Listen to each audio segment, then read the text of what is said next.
So, have any of you seen those bumper stickers that say things like, in case of rapture, this car will be without a driver?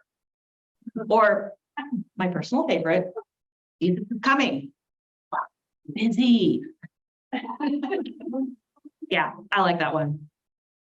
Now, we all find this funny, but there are others out there that think that making light of something like this is just not on the cards because this is a very, very serious thing. Now, whichever side of that we fall on, we can all hold on to the fact that the belief that in our future is the promise that God has a new creation in store for us, something that will end and something new that is coming. And that this will be a time when we live under Christ's eternal reign. That's a core tenet of Christianity. And you know what? If we think about it, what we profess to believe is, in fact, no light matter, but an awesome and cataclysmic alteration of the whole universe, not to mention our own personal lives.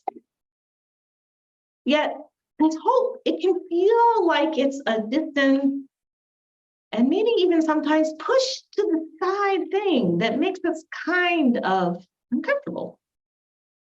It may, for others, be a reason to watch the world news every day, full of speculation and anxiety.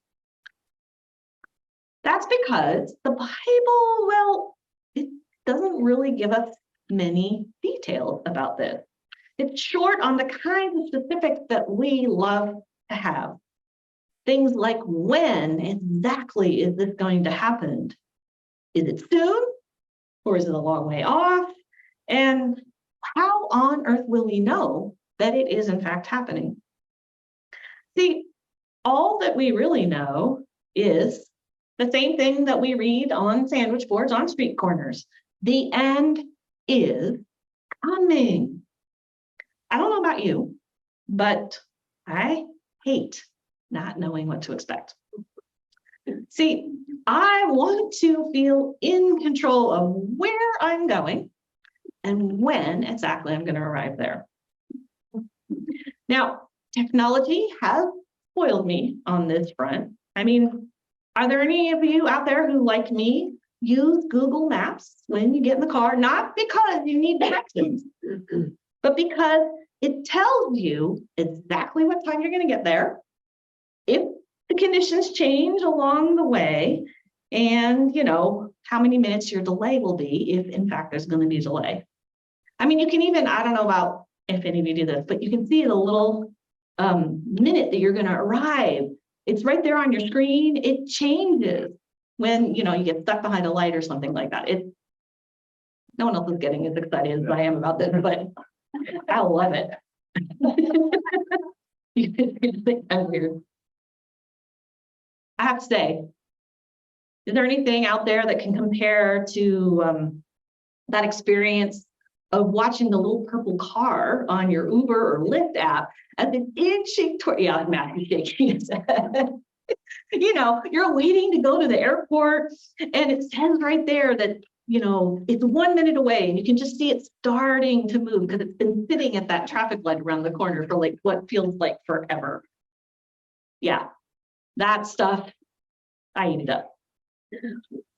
Well, a few summers ago, our family spent a week in Vancouver, in Canada, which at that time was a city that had banned Uber and Lyft. So instead, what people in big cities around the world used to do is what we had to do. It was kind of this nice little vintage experience. You had to phone a taxi. I pick up the phone, call them up, talk to the dispatcher, and the dispatcher says, yeah, the taxi will be there in 10 minutes. You notice how they always say the taxi will be there in 10 minutes? Well, we stood on the sidewalk and we watched a full taxi after full taxi after full taxi just drive on by. And we longingly would look at each one and be like, please let that be our taxi. Finally, after waiting 20 minutes, we call back the taxi company and we ask, is our taxi coming or have you forgotten us? Of course, what did the dispatcher say? 10 minutes, it's coming, right?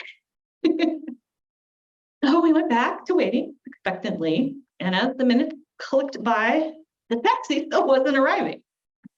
And so, of course, we get frustrated.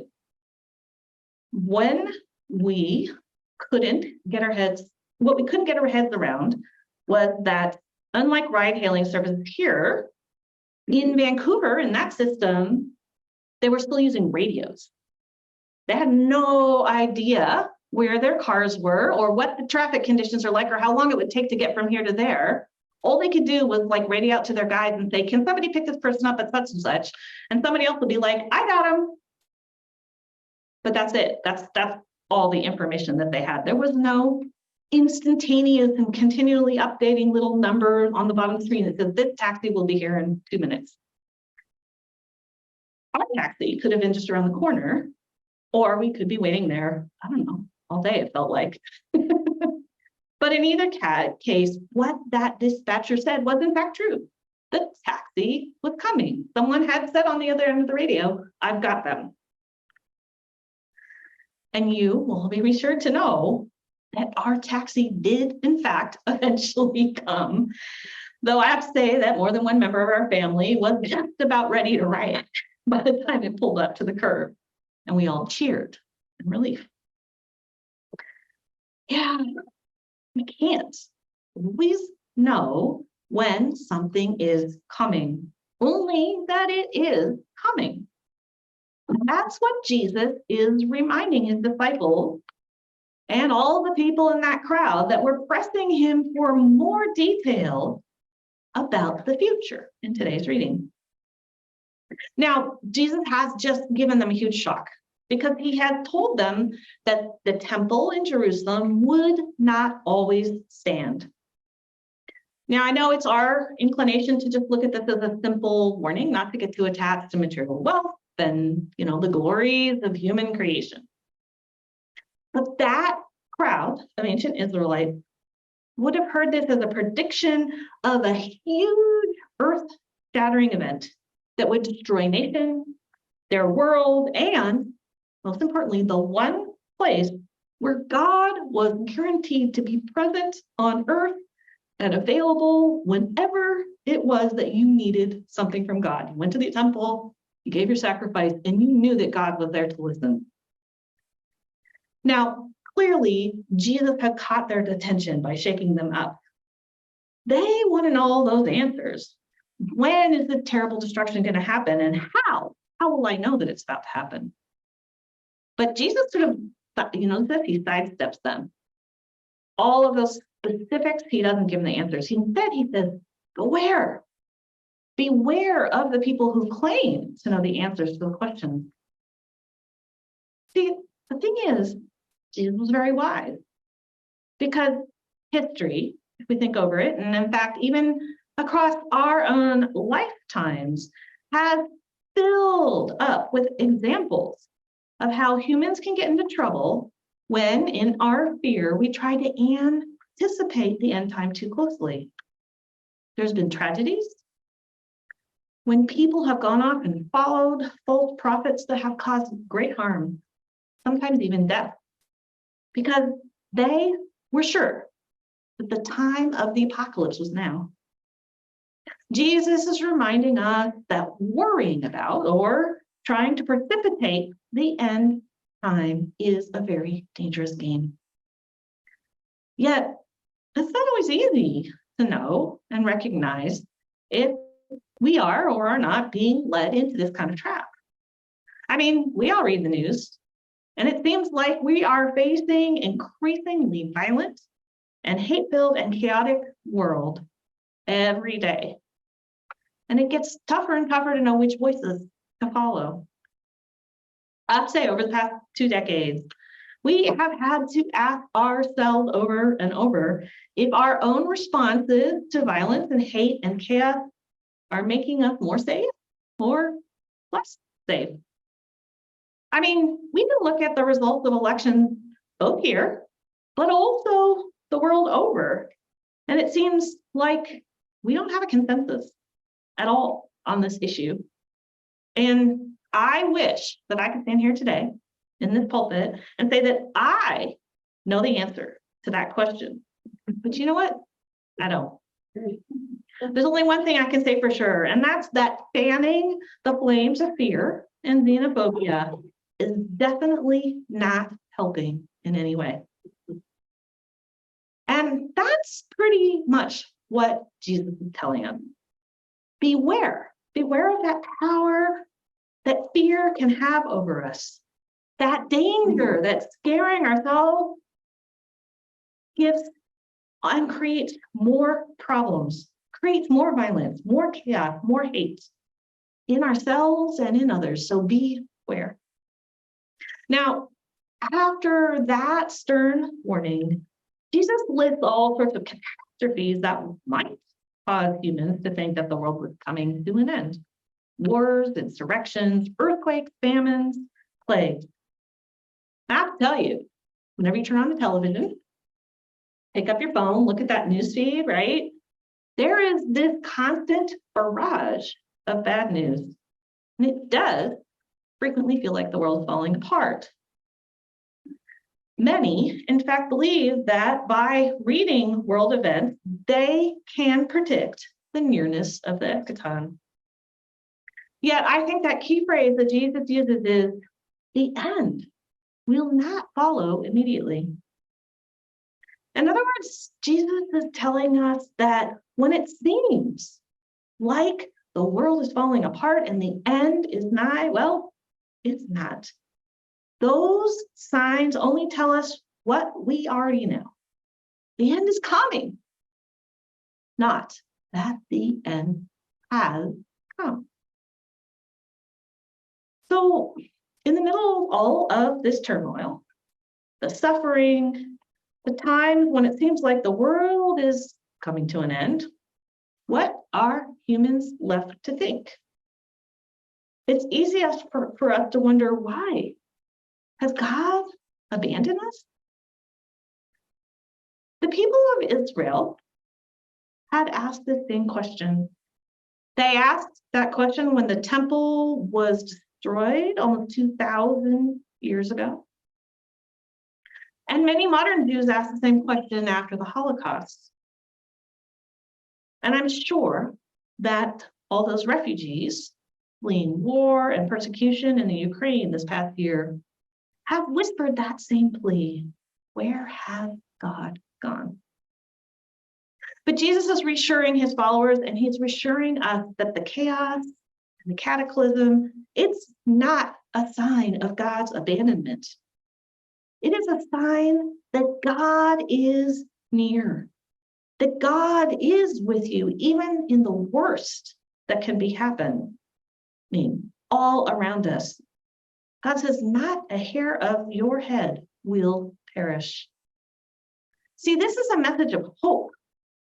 It's a message of hope that is echoed in the words of the prophet Isaiah, who speaks the word of God, saying, I am about to create a new heavens and a new earth. He gives us this incredible image of salvation and blessing that was sent out to the people of ancient Israel right in the middle of some of their worst despairs in the time of exile, promising them that out of the ashes of war, God would create for them a land and community of peace and of plenty. Both Isaiah and Jesus remind us that even as it seems like human life is always on the edge of damnation, in fact, that we are more and more bringing about our own self-destruction, we ought to never forget that God has promised us that we are also on the edge of divine life. We are saved and we are waiting in anticipation and watching as God's kingdom unfolds. So, the end is coming. What do we do? We cannot know when the end will be. The signs are ambiguous, and Clearly, misreading the sign is dangerous. So we shouldn't panic. We shouldn't follow false prophet, even when we think we might be feeling abandoned by God. Far from filling us with fear of the future, I think that Jesus is telling his disciples and all of us that we are here in this world so that we can keep on doing what we have always been called to do as Christians, as followers of Jesus, as people who are spreading the good news of the gospel. We know that God's Spirit is with us, that we'll be given the words, and that God is with us through all of this. I like how Bishop Desmond Tutu put it. He's really great for the pragmatic approach. He writes, God depends on us to be carriers of justice, healing, wholeness. We bring this in a world that has been twisted and torn by hatred, divisiveness, and violence. All we need to do is remember humanity's co-partnership with God in whatever time it is that we find ourselves. In other words, keep on living as Christian disciples, the very Christian disciples that we were called to be no matter what's going on. In fact, the greater the upheaval, the greater the suffering, and the greater the need for Christian ministry in this world. And there's one more thing I want to close with, because our readings today and this whole season actually have been reminding us that this end which is coming, it's not an end. It's actually a beginning. It's the beginning of what? A new creation. All of this month's readings anticipate what we're celebrating next week, which is the feast of Christ the King. It's a feast of new creation when Christ will reign in glory. So, what if humans, rather than looking for all of those ominous, terrible signs that the end might be near, spent our time looking for signs of new beginnings? In fact, all this week, I encourage you to do just that. See, God's kingdom is a future promise, yet in Christ, it is already living and alive in our hearts and in our world. So, as you watch the news, and as you look at the lives of people around you and your own lives, I encourage you to look for a different sort of sign. Signs that this new creation is the one that's coming. Then, next week, when you come to celebrate that final feast day of the Christian year, the whole thing that we've been building up to, the day of Christian hope, that Christ's kingdom will reign supreme, then we can show up next Sunday and say, the end is coming, hooray, because I see signs of a new creation. Amen.